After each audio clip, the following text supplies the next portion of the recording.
you don't have me a tough line of questions that you're gonna ask, man. No, man, never that. I just kind of wing it with this fatherhood thing. Never that. Fatherhood is something like you just kind of get in it. Sound like pom pom to me. Yeah, that's exactly what it's like. Actually, you just get in it, bro. I wasn't gonna say anything, but since you fell into it. Yeah, well, yeah. Say you fell into it. Yeah. That's All right, literally let's how it see what happens. we got, man. I'm gonna do.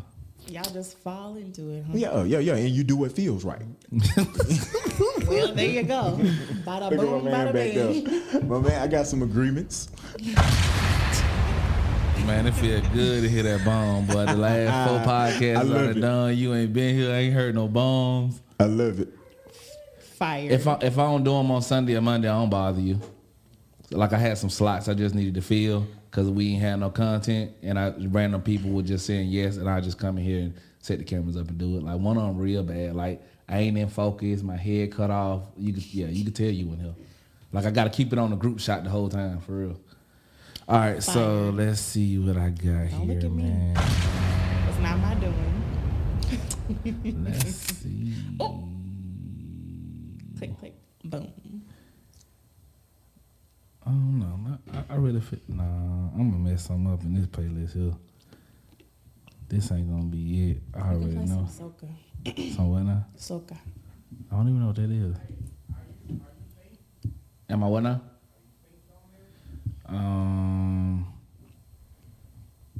That's a good question.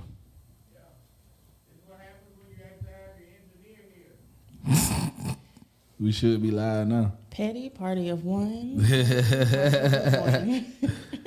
Let's see.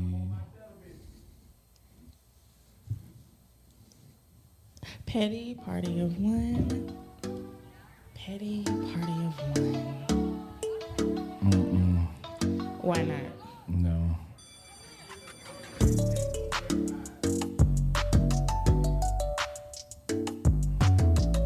Did she send this to me? I feel like. Let's start here. All right, so pretty much what we're doing right now, Kendall, is, man, we got a little ritual we do at the beginning of the show, but we pretty much just go through Epidemic Sound playlist. That's who I'm subscribed to for my royalty-free music. Shout out to Epidemic Sound. They are not sponsoring our podcast or our YouTube channel, so I need y'all to hop on that, man, because I ain't got no email yet. I ain't got no phone call or nothing like that, but shout out to Epidemic Sound. So normally what we do is we just go through a couple of different tracks until we find something like we groove into, and then we actually go ahead and start the podcast. Once we find something we all kind of sort of like just vibing to, man. So you just gonna cut? I kind of like that. Thank you was Thank you. playing. What? The one I was just playing? Yeah. I don't even know which one it was. It was with the keys. Yeah. Is it right here? That one right there. Yeah, with a little volume, man. Yeah. Let me sip my water. That's how you feel, Jay? Yeah. I That's how miss we you, all man. feel. I miss seeing you in That's how there, we all boy. feel. I miss seeing you in there. Like that. All right. Let me sip my water real quick. Let me sip the water too.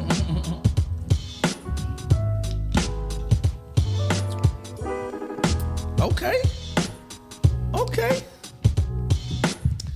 Well, I guess we'll go ahead and get this thing started, man. What's up, man? Welcome back to another episode of the What You Mean podcast, where our What's New segments for the month of June has been dedicated to some dope fathers that we know and we've come across, man. I'm your host, LaCheston. And I'm your co-host, Kim. And we back, man, and we got somebody dope here that we done brought in that's gonna bless us on the podcast today, man. So you fathers, man, go ahead and grab you a brew. You know what I'm saying? If you a wine drinker, go and grab you the bottle of wine. Just put a straw in the whole bottle, bro. Just put a whole straw there. But, you know, we're going to spin the table, man, and let him tell you who he is, man. And then we're going to get this thing started, man. Kendall, you got the floor, bro. Well, I'm Kendall Latham. I'm 37 years old. Been married for going on 12 years. Right now, I have 4 kids. I don't plan on having any more. My first 3 were boys, and my last one was a little girl. I thought I was going to get get out of there without having a little girl, but I did, and she has blessed me, opened my eyes up to a new perspective of fatherhood, because I thought it was just a rah, do this, do that, I'll knock you out. But with the little girls, it's a little bit different. So, Gracie. yeah, Gracie, you know all of them, man. So, yeah, so that's just a little bit about myself. By day, I'm a banker. We got a couple of businesses on the side. We hustle. All my kids are active. They're involved in sports. Grace just had her first gymnastics class on today. Okay. So that's how I got caught up into kind of having to take Connor to baseball practice. And of course, I had my baby boy with me. And while Connor practices with his team, then I take him out, to the batting cages and take him out to the field, ground balls, batting practice, etc. And that's how we roll. Okay. So what are their age ranges? Well, my oldest is 12. That's Amir. He's actually in Germany. Oh, wow. My second one is 11. My third one is 6, and my baby girl is 5. So back to back. The boy couldn't stay out of that thing, huh, Jay? Back to back. Drop the ball. Don't do me like that. Well, man, pretty much, man, we wanted to follow suit with what we done. Kim and I decided to dedicate the month of May. Of course, we only have, just Mother's Day on that one particular day, but we wanted to celebrate some dope moms that we knew the whole month of May, and we wanted to do the same thing. That's cool. In the month of June to celebrate some fathers that we know, what I'm saying? Just come in and just talk fatherhood, the everyday challenges, you know what I'm saying? Because at the end of the day, the major thing about the What You Mean podcast is whenever we leave out of here, you know what I'm saying, we want you to have left something on the table or giving our listeners something that they possibly didn't know, you know what I'm saying? Right. Or something that my thing has always been this, and you know this because we probably discussed it before, you know what I'm saying? When I was married, Carlos and Hope actually invited me and Charnicia to a little it was everybody was married. It was like a couples get there, but everybody was married. Like a retreat? And I don't know if it was we'll call it a retreat because they did it at their home. Okay. So it was all laid out. They had this big long nice table. Everybody sat down and they were discussing just things that they like or may not like about their spouse. And a lot of things that me and Charnicia was going through at the time, it was crazy to hear some of these people that have been married for so long actually deal with the same things. So that's kind of sort of what we want to do with the podcast. You know what I'm saying? It's not saying that you have fatherhood completely figured out. You know what I'm saying? Because Carlos has told me every day is something new. You know what I'm saying? You're learning something new every day when it comes to fatherhood. So I just want for our listeners to be able to be like, you know what, the dude Kendall that was on the podcast, like I heard some stuff, some gems that he dropped, man, and it really helped me out. So that's kind of sort of what we're trying to do with our Father's Day segment, if that makes sense. That's what it does. It does. So what you got, Kim? Let you kick this one off. What does it mean to you to be a father of 4? What does it mean to me to be a father? I like to approach fatherhood like this. I like to deal with my kids as a father as my Heavenly Father deals with me, right? I love this So, answer. Okay. so I have to understand as much as they mess up and as much coaching that I have to do with them, my Heavenly Father does the same thing with me. Right. Of course, it's not up to them to be like, Dad, you messed up, or Dad, you could have done this better. But I do have somebody that I have to answer to when it comes through conviction, right? So what it really means to me is giving them that same, check it out, love that I get from my Heavenly Father. I have to exude that same love, grace, mercy on my kids as well. Yeah. So That's what's up, man. So go ahead. No, you got to follow up. Go ahead. You got it. So what have been some challenges that you had to overcome with being a father? I say one of the biggest challenges, and this comes from having multiple kids and young kids, is being able to decipher when to apply the correct form of discipline. That's what it is for me, because I'm one of those ironclad, do what I say dads, and I don't want any time lapse in between what I said. So if there's like a 5-second freeze from when I say do something, oh, I'm on it. I got a problem with that. You understand what I'm saying? So it's just being able to apply the correct form of discipline based on what they've done or what they haven't done, and just helping them to understand that it's not coming from a place of me being mean. It's just that I want you to be able to respond to me in the correct way, because when we release you out here in this world and the police say, get your hands up, You got 5 seconds, if that, to get your hands up. And if not, with the little boys, you know what time it is. They are going to shoot you down. Right. And they're going to ask questions later. So don't ask me why I'm telling you to do something. Just do what I say. Right. You know, so that's one of the biggest challenges for me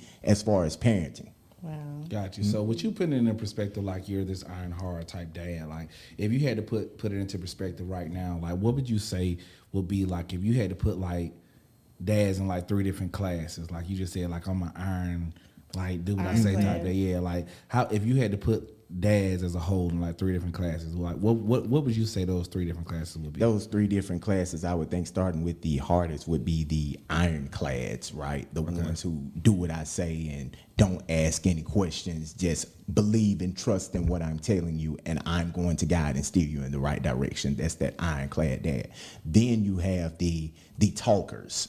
The ones who try to talk their kids through everything. And I do a lot of talking as well, you know, helping them to truly understand what's going on. But I think the understanding comes after you do what I tell you to do. Then I'll come back and bring you back to understanding. Right. All right. And then I think you have I want to live through my kids' dads. Yeah, that's the dad I don't want to be. I'll tell my kids in a minute. My kids tell me, Dad, I don't want to work. I don't want to play ball today. Okay, that's fine with me. But when you get out there and you sorry, don't look at me. Don't look at me and expect me to be cheering. Hey, baby, that's all right. No, bro, what happened? What happened out here is a culmination of what we did at practice when you didn't want to work. So. That's your 3 types right there, man. Okay. You got your ironclads, you got your talkers, and you got I'm trying to live through my kids' dads. So growing up, like, what type of father did you experience from your own dad? Ooh, my mom, if you will. Okay. Yeah. Now, my dad, I do know my dad, and I had some kind of interactions with him, you know, and it wasn't bad or anything like that. My dad, he was a preacher, had been preaching for I don't know how long, but the relationship wasn't really, you know. There. Yeah. But it was all good because I'm cool with my dad, right? Right. He's good. I call him Pops. That's who he is to me. But the real dad side, my mom was more of a dad than she was a mom, if you understand what I'm saying. I do. I had one of them, I hit you with this frying pan type mom. like for real. Like for real. And she wasn't playing like, yeah, straight upside your head. Oh, she coming with the fist. Right. I will knock you down. Listen, I don't care if you're bigger than me. You know. And it was a common respect that we had for our mom that we just, I mean, it wasn't gonna be no reaction behind it anyway. That's right. That's right. Like it was automatic submission, you know. That's right. So, correct. But you can continue. Yeah, well, that was the relationship. That was the dad parenting that I got. And of course, my granddad was present, but you know, he was an older man, and you know, he was kind of on the downside.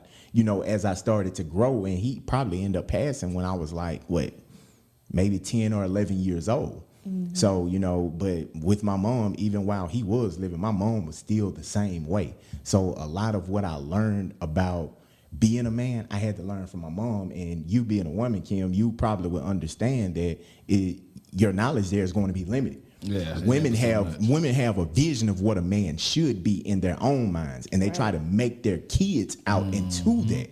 But really and truly, us as men, when we don't have that proper guidance, we have to form what we understand to be a man. Right. And a lot of times what's wrong with kids today, I believe, is when they don't have that proper guidance there, they don't have that male figure in their lives, they go to TV. They go to rap music. Yep. They go to their friends that may, you know, not be doing the right thing. That looks masculine, but kind of is going to get you on that wrong path, that path to destruction, if you will. Right. I agree. I agree. So he's given a whole lot of biblical and spiritual references. So I guess we could take a little turn there real quick. So a lot of people who are probably listening to this or watching this know that me and Kendall served in ministry together for probably about 5 years. Did you? Yeah. Yes. Oh, I think it's probably about 5, 6 years. Yeah. Okay. We served together. We were ordained together as well. So you know, how does I know you just said that your dad was a preacher. Mm-hmm. So how does me in the ministry tie into how you raise your kids? Like you got a lot of kids that or a lot of, I would say, women that I've met even in my younger days when I was dating that were PKs, and they carried themselves in a certain way. Like they might have some downfalls just like everybody else, but they have like, you know, that little one thing that sets them apart from other kids. You know what I'm saying? So if that's something like that's implemented inside of your household, whereas in people be able to tell how Connor and how Gracie and King carry themselves, that they are attached to a preacher? That's a great question, actually, LaCheston, because you know me personally, right? And I'm a real dude. Right. So with me, it's kind of a fine line that I have to walk in, as far as giving my kids too much information and giving them the right information. Okay. So one thing I try to do is I try to make sure that they are equipped with the right information. But also, I'm going to give you the other side that a regular or a quote unquote pastor or preacher or something like that may or may not tell you, depending on their level of realness in them. You see what I'm saying? So I think at times you can see in their respectability, the yes sirs, the no sirs, they're going to do what you tell them to do. You ain't going to get much kickback from them, etc. Yeah, you'll be able to tell in that regard. And I mean, even with Bible study, Sunday school and all that, I conduct all of that myself. I make sure they know from a real perspective, and I kind of break it down to them. So even if you ask them questions about the Bible, they'll probably answer some questions that grown folks don't know. You know, so you're probably right. Yeah, I'm telling you. And so in that regard, yeah, you're going to be able to tell. But now on the same token, you get them outside of their element and in that classroom with their peers around and all of that. Oh, you may or may not know,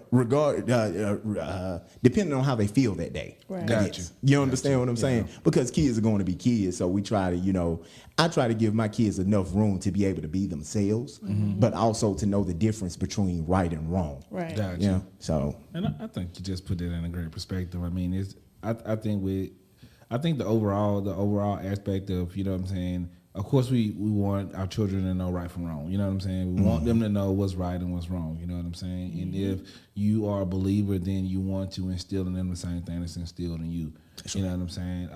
I like how you also highlighted the strongness that just fathers play in the household right now because of what society is bringing to our kids when they're not around, the household, the parents, male figures, just overall, like who they're being raised by. You know what I'm saying? Like, it's like, I'm going to tell you one thing, but you're going to go to school and you're going to hear three other. That's right.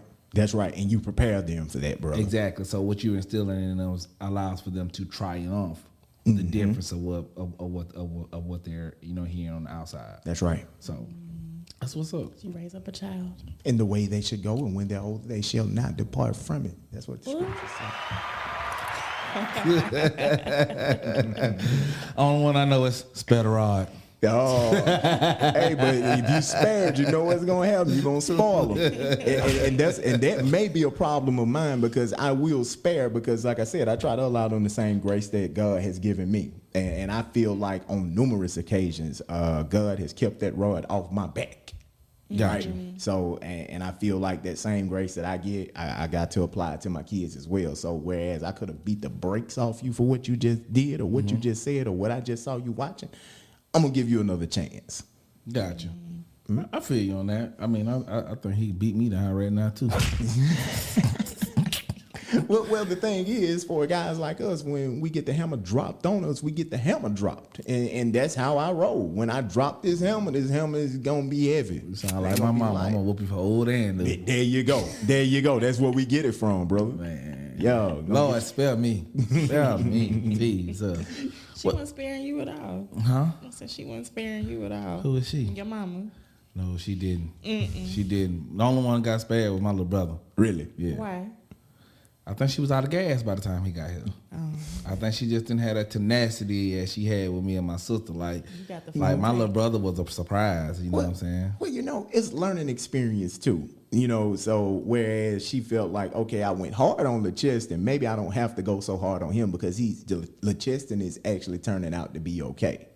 So I can give him a little bit more leeway. Nah, man, she should have whooped that nigga ass like she whooped thy ass. That's what she should have did. You sound a little salty. I am salty. I you bring can't her that all the time. Like salty. she did not whoop that Negro like she whooped us, bro. See, You I got mean, a but I full got a tank. whooping one time. My mama so bad, man. I don't think I got a whooping for a couple years after that, boy. Really? Yes, boy. Oh, wow. For real. Oh, she boy. tightened you up. That's what it was. It wasn't that the Man, whooping was look, so bad. You just knew not to jump out of line again. Bruh, it wasn't. Bruh, it was the whooping too, though. What It was you the whooping mean? too? It was like a combo, bro. It was like a combo. I was like, man, you know what? I want to know what you did though to win. It had to been pretty rough. Yes. We were supposed to. Me and my sister were supposed to go to my aunt's house to help her rake her yard, rake the leaves up. And my best friend D'Angelo Wesley, like that's my dude. He stayed like in walking distance from my auntie though. I don't think my auntie called my mom or let my mom know that they wasn't gonna be at home. So when we walked over there to do her yards and she wasn't there, we was like, okay, we'll just keep checking back till she get here because we wanted to rake the little yards and make the little money. So we walked over to my homeboy D'Angelo house, started playing. You know, hour or so went past. We'll go back over there to my auntie house until she there. She not there. We go back over to D'Angelo house, play some more. D'Angelo grandmama, rest in heaven, Miss Martha, love you to death. Man, she used to cook some of the finest greens I ever ate in my life, bro. She cooked some greens that day or With the whatever. fat back in 'em? Man, look, man, I don't know what she put in them. I just know they were hidden. So she fed us that day and everything. So we walked back over there one last time, man, to see if my auntie was there. She still wasn't there. And then we lost track of time. Oh. We lost track of time. So my mom got off work by 4:30. And when she got off work, she was looking for us. And she couldn't find us. Of course. And she went by that house in that yard, and one ring. and one rate. My auntie them had just got there. They had took my Uncle Clifford at the time to a doctor's appointment. That's why they wasn't there. All right. So my mom can't find us. She didn't call my grandmama when my grandmama with my aunt. She can't find us. So all of a sudden we start seeing a whole lot of police cars ride up and down side road. We don't think nothing of it. Me and my sister, we playing. We having the time of our life. Blast. We hanging with our friends. Whatever the case may be. And I don't know what made my mom put two and two together, but for some reason she went over, came over to D'Angelo. She knew we y'all was. Came over there, and all I heard was Chester, Shelly. Cause we was in the woods playing. Like we was the type of kids like it was a pathway like with this big ditch, you know what I'm saying, with a tree laying across it. Like we all in the woods playing like that. About the little pathway. So we all I hear is mom say, Chester, Shelly. We turn our head like that. We go up there. All my mama said is, y'all better beat me to the house. And my sister was going slow. I'm thinking if we beat her to the house, we'll be okay. Yeah. Man, we got to the house, bro. You know what I'm saying? I think the way that my mama chastised us is the way that my mama chastised us. I never felt like I had to go to no police, no authority or nothing like that. You know what I'm saying? But bro, it was one of them whoopings with some that I don't care to really say on the podcast. You know what I'm saying? But bro, when she broke it out, I was like, no, anything but that, bro. After I got that ass whooping, Kendall, I didn't get a whooping for years after that, boy. Ooh. She was mad. I felt bad for my sister because my sister wasn't good at getting whoopings. You gonna have to chase her. That's you an acquired taste, brother. You got to chase her and everything. Like I'm sitting outside of the room after I got my whooping and I'm still crying for her because she can't take it. Okay. Let me ask you this. Let me flip back. Do you think that whooping would have been easier or harder from a father? Ooh, that's a good question. I think as a father, you probably would have pawned it off on the mom. Okay. I think you would have pawned it off on the mom. You know what I'm saying? Because, all right, everybody in the room know I love my ex. That's right. I used to hate for her to whoop my stepdaughter, bro. Like the rule was, if you got a whooper, I don't want to be here. Yeah. Like let me go outside, smoke some, come back. Like I don't want to see or hear her get no whooping. Like you've told me. Because in my eyes, I feel like she can't do nothing wrong, even though she get to that age where the attitude is kicking in and everything. And I didn't experience the attitude, but I ain't like to see her get no whoopings. Yeah. Like I just I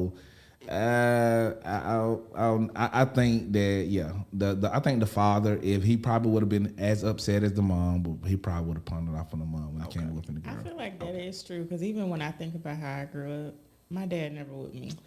Ever. He pawned it off on the mom? I think he may have like tapped my leg like once. But like if I got in trouble, which wasn't like too often, it was from my mama. You know what? I can agree with him because I try to stay off of my daughter, but she makes it hard for me because Gracie be trying you, man. Man, it tries me We to do that. max. because she knows I will hit one of her brothers before I hit her. Yeah. So I end up threatening her a lot. And I've been warning her probably for the past couple of months. Gracie, when I get you, I'm gonna get you. Gracie, when I get you, I'm gonna get you. She still be trying me, bro. Still be trying me. Who's she looking more like, you or Keisha? She probably looking like a mama. She probably looking like a mama.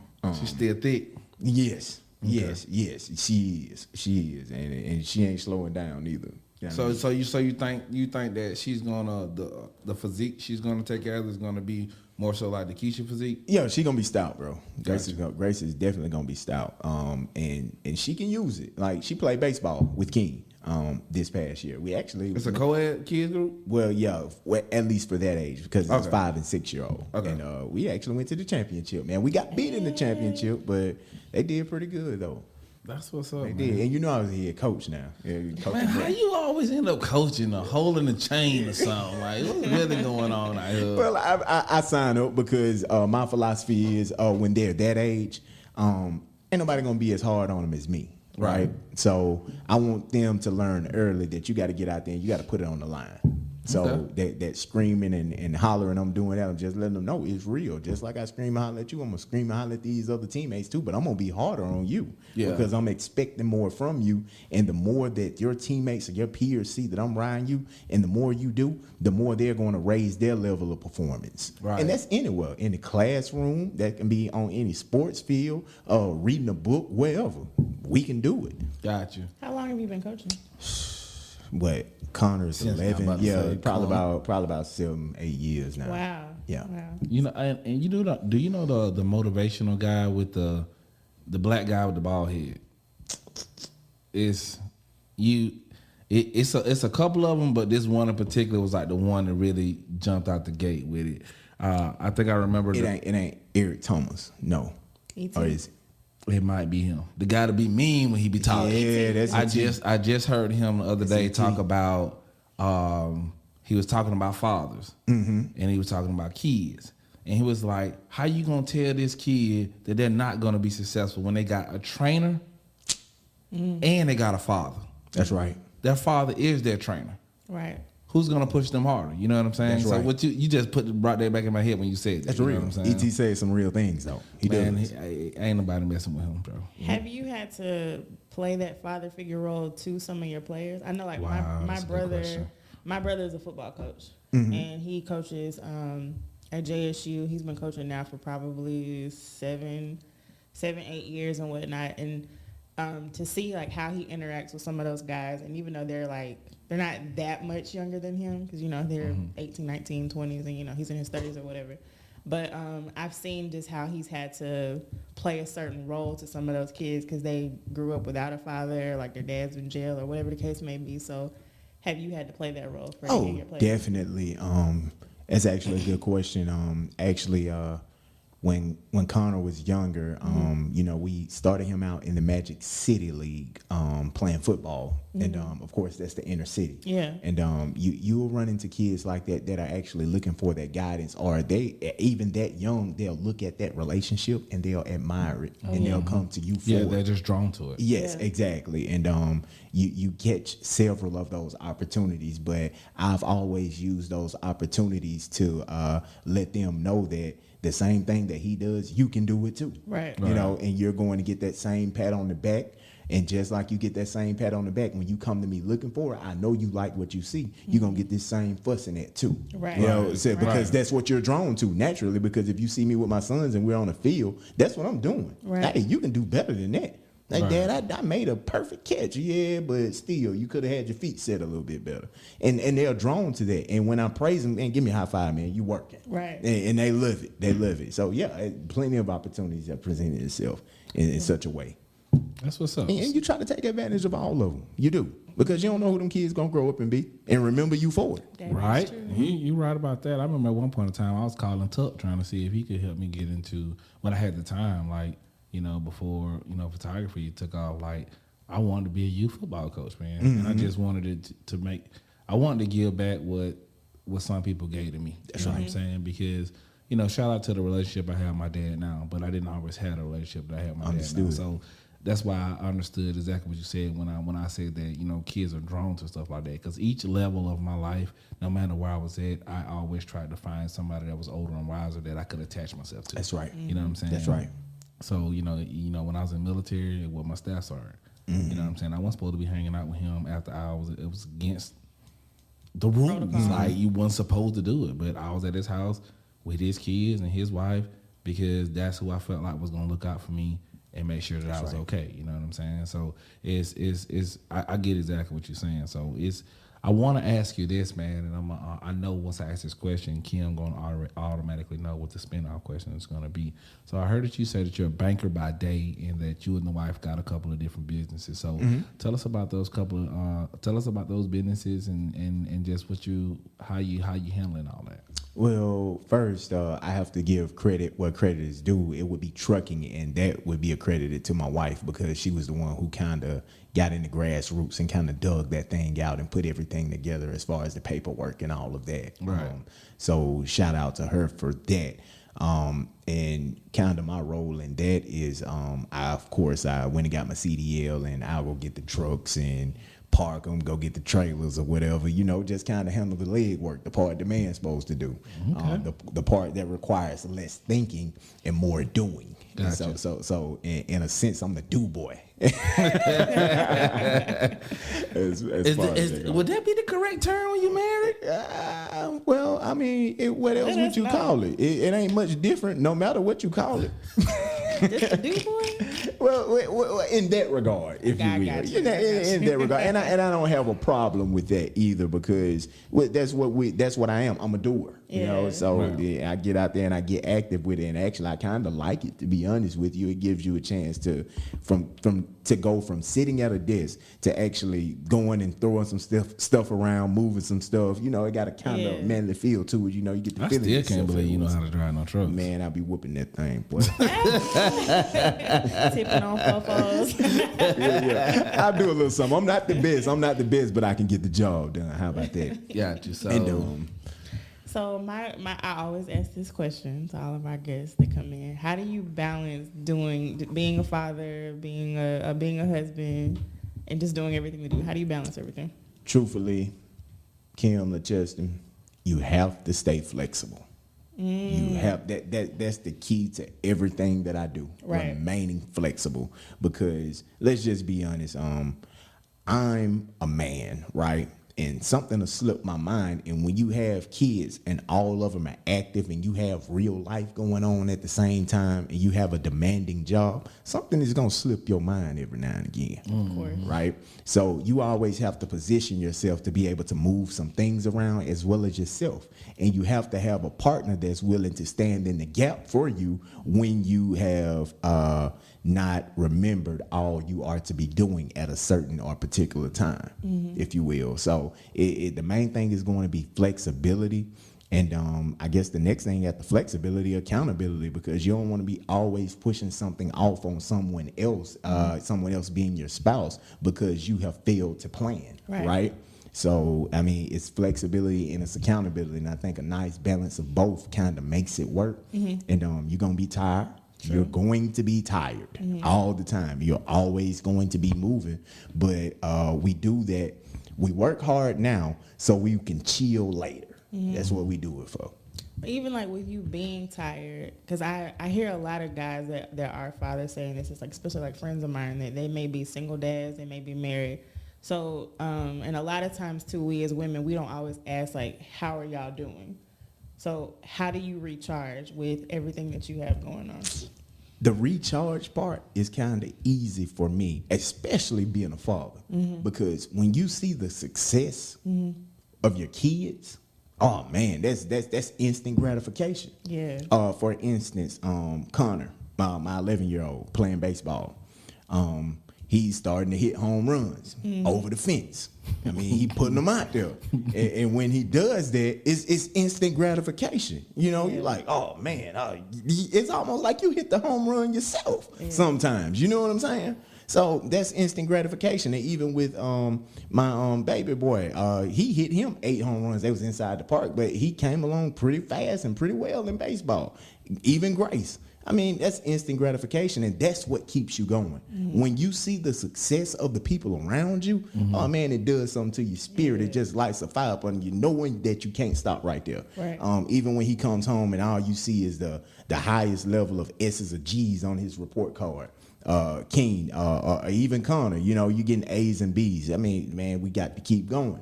That's the recharge right there. The recharge is the gratification that you get from the successes that the ones that are around you that you're doing it for. When they have that success, that does enough for me. Gotcha. I'm doing my job. So that's your recharge. You don't have to take self-time for recharge. I take a little self-time. I ain't gonna say all I do for my me time. I mean, me and you connect on that level. You know what I'm saying? But we take me time every now and again. But understand the me times are short and few in between. Right. But that's enough, to I'll take a little second to chill out and relax. Do what I do while I do it, and I'm gonna get right back to it. Matter of fact, when I get the me time also helps recharge me. Because now you're going to see another side of dad to be like, you know what, man, dad's silly. Dad crazy. Yeah, I am. I got you. I got you. So that helps to keep everything in perspective because, like a lot of, well, every dad thus far that's been on this platform is married. Okay. I haven't had no single. I almost had a single dad. Okay. It's actually somebody that, well, you know what? I can't say that he's single, and I actually can't even call his name. Okay. Because it's somebody that me and you mutually know, so we'll talk about it afterwards. Okay. But he would have probably been, retrospective, would have been the single dad to give the single dad talk. Okay. You know what I'm saying? Because, his separation is going on. Mm-hmm. So, but he still had to be there for his kids because he got a lot of them too. Okay. You know what I'm saying? Yeah. And so it's just, when she asked the balance question, we've had people to come into this room and like I know we've sat in here and talked with some people that talk about like date nights, like out the week, as far as like keeping the relationship, the marriage, and keeping it intact and stuff like that. And me listening to you talk, and me listening to a couple of the other fathers talk, you know what I'm saying, like. I didn't really hear a lot of them saying that, okay, yeah, we are having date nights. This is the mandatory date night out of the week or this, that, or whatever. Like when we talk balance and we're talking about keeping all that stuff in perspective from a father standpoint, you know what I'm saying? Mm-hmm. Because that's all those hats is one. You know what I'm saying? Like they all is one. Like so with everything, like does your wife understand like what you're saying with your flexibility about your schedule, banking schedule, trucking schedule, kid schedule, I think you told me you back in theology school, you know what I'm saying? Seminary. So, like with all of that, you know what I'm saying? Like, does the wife like allow for you to have like a peace of mind with everything you have going, or does it seem as if like you need to try something else for the balance? That's a great question. Because you kind of put yourself in a pickle, if you will, when you take up so much things to do that you consider yourself to be responsible for, like you said, with school, with kids, with the different businesses, etc. And what you really want to not lose sight of is the fact that there is somebody else that's making this thing go round, right? And just being honest, I'm a real life dude, and I'm gonna give you a real life perspective. I forget things, and I will lose sight of that because I'm so locked in on what it is that I'm doing, and I know that I need to stay on top of that, right? Right. So me as a man, what I expect, and I understand my expectations as a man doesn't speak for everybody else around me, right? And much less the woman. But me as a man, I think that it should be understood that the common goal has to be understood and attained by both of us. Okay. But a lot of times people, when we get into the common goal, they go to talking about, well, what about me? Right? Mm-hmm. Yeah. And, we do the best we can with it. And just being honest with you, man, I can do better. We as men who are focused and we have our families, we have our arms around that. I mean, it'll get hard. Because that's a joint, truly a team effort, right? And a lot of the times I feel like even with me, I put myself on the back burner, willingly, all the time. You understand what I'm saying? And to do that, I think it should be understood that sometimes you're gonna be on the back burner too. But we can't forget about each other in the process. Right. Are planned date nights a real thing? Maybe they are in some households, but I question what all they're getting done at the same time. You feel what I'm saying? I hear that shit. Hey, I'm gonna keep it real, Look, bro. and this is essentially this is the reason why I asked that, bro. Because you seem like the type of dude like. As a man, I know what my household needs to function. I know what my kids need in order for me to be that effective father. Is that good enough to maintain my marriage? You see what I'm saying? Yeah. Is that good enough to maintain my relationship? You say something real insightful. Or I still got to deal with a whole lot of extra stuff that's adding and pouring more into it. You see what I'm saying? You're going to deal with the relationship. I understand. Yeah, that is insightful what you're talking about right now, bro. And you're still going to deal with the trials and tribulations of the relationship as you do what you do. I'm just one of the ones who says that regardless of what you're dealing with in one area, it should not affect what's going on in the other area. Because I'm being a bad husband don't mean I got to be a bad father. Come you feel on, me? dog. Talk to me when you can. You feel me? I mean, hey, I'm just going to keep it real. That's just what it is. And I mean, maybe I need to step up in one area, but if I got my arms around this area, I need to keep it there. Right. And it doesn't mean I need to take some off of this. No, why would I take something off of what I got going right? No, I just need to figure out a way to apply, if you will, pressure to this other side. You know, and it can be kind of hard when we're within the confines of time. Got you. Because a lot of the times that's what it takes, Kim. It's Yeah. gonna take you can attest. You're a woman. This stuff takes time with relationships. It takes time to plan. It takes time to wine. It takes time to dine. It takes time to go out and buy the right gift instead of just going spending money on just something. You feel what I'm saying? Right. And Intentionality of it. yeah. And a lot of the times, just to be honest with you, us as men, when we out here working and we out here getting it for real, we ain't got the mental space for that. Period. Can we drop a bomb, please? Hey, Ladies, he has a point. hey. And I feel you, bro. And I don't want to go too far left. That's not left. That's real. I just wanted to, acknowledge the fact that, you know what I'm saying? Us old school 80 babies, like we was raised to take care of our family and our households. You know what I'm saying? Amen. And in the era, in the day and age that I came from, even my shrink, bro, you know what I'm saying, told me, she was like, this is what you have to realize. Like, she told me it's really like two types of men in the world. You got the men that's gonna be at home under their woman 24/7 doing bare minimum, and you got the men that are gonna have a presence at home and make sure home is taken care of, but they're not home as much because they're always grinding trying to get it. That's right. You know what I'm saying? So you got to choose the one you want. You can't get the dude that's gonna be able to be financially great and all be this short and somewhere, that. bro. Like somewhere. You're going to be short somewhere. Where you going to accept the shortness at? Where you going to accept the shortness? Because you got to accept some type of shortness, man, right? don't go to preaching in this room. I'm just saying, Ken, what you got to say? Sip Steve. Sip Steve. Ladies, he has a point. They're very valid. But my man, look, man, I really appreciate you coming, man. I want you to do one quick thing Thanks for us, for having man. me, I want you to just drop 3 gems of like, three things. They don't have to be terribly long, but just, 3 advice tips or 3 little strong things that you would recommend to any father if they call or text you or be like, hey man, this is what I'm dealing with, blah, blah, blah. Like any little advice that you can put out there that's going to help a father out for Father's Day, man. So happy early Father's Day to you first and foremost. I appreciate it. And then, just real quick, man, I want you to drop them 3 gems, you know what I'm saying? Give that knowledge to the fathers that are listening to the podcast. And then I want you to plug yourself one more time. Tell the people what you do, and as far as any services that you offer, you know what I'm saying, make sure that you plug that at the end as well. And we're going to get ready to get out of here, bro. And it's real. Okay.